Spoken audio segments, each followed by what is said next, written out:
So the SNC Lavalin scandal came to a head today with the testimony from former Attorney General, Minister Wilson-Raybould. If you don't know the details of the scandal, go check out my last video.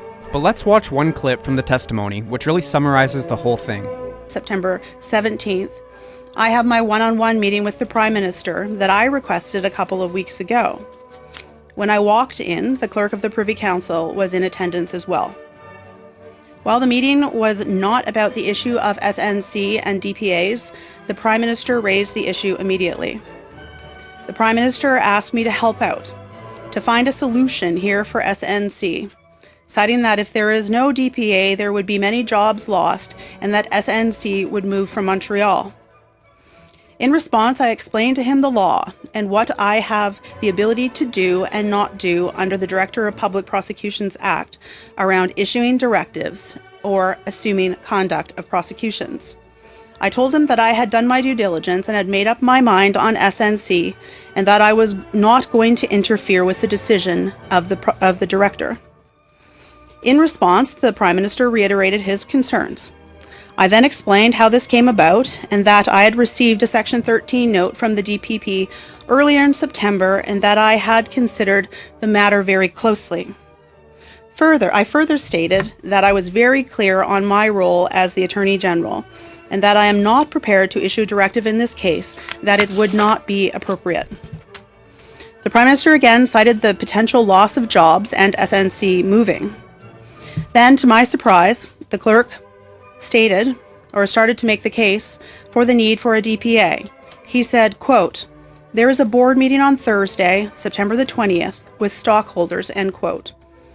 Quote again, "They will likely be moving to London if this happens, and there is an election in Quebec soon," end quote. At that point, the Prime Minister jumped in, stressing that there is an election in Quebec, and that, quote, "I am an MP in Quebec, the member for Papineau," end quote. I was quite taken aback. My response, and I vividly remember this as well, was to ask the Prime Minister a direct question while looking him in the eye. I asked, quote, "Are you politically interfering with my role, my decision as the Attorney General? I would strongly advise against it," end quote.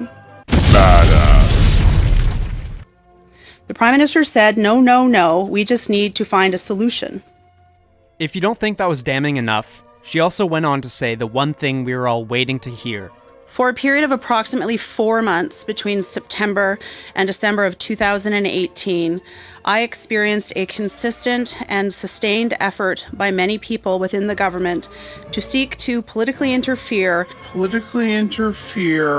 in the exercise of prosecutorial discretion in my role as the Attorney General of Canada in an inappropriate effort to secure a deferred prosecution agreement with SNC Lavalin. Now this is really big. Trudeau might face criminal charges for obstruction of justice, and people are already calling on him to resign. In my opinion, any hope he had for re-election was lost today. This might be a big turning point in Canadian politics. As always, guys, I'll keep you updated, and thanks for watching. For this election year, I've teamed up with Turtle Top Apparel, who sells anti-Trudeau hats and toques. To show your conservative pride, and to support my channel, go check out their website at MakeTrudeau a DramaTeacherAgain.com. They've promised free shipping anywhere in Canada to Woods Empire subscribers, and the link is in the description.